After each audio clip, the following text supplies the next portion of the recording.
with ArcGIS Urban is that you can change a couple buildings and see what that means, evaluate that both visually. So when I put in another scenario here, so we immediately see what does that mean visually, but we can also analyze what that means for those capacity indicators that are calculated based on the space use type. So this is one thing that ArcGIS Urban is very powerful with.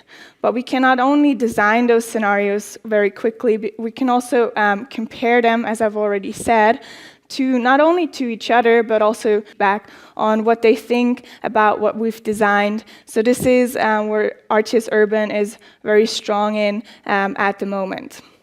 And as you know from CityEngine.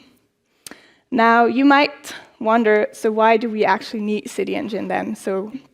But CityEngine is very powerful when it comes to details, when we move from those hypothetical massing models down to really where do I plant my tree calculations that would produce, would take enough talking for now.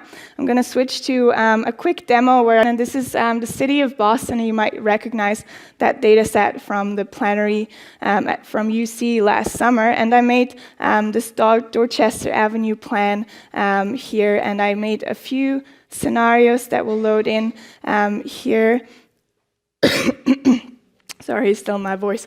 And you see that we have here now not only those blue buildings from Urban, but also put in a few more detailed buildings. I have a couple more scenarios, and I can quickly just switch through them. I can see my indicators updating while I'm going through those scenarios, and you see I can also go and add more detailed models, such as this imaginary vision.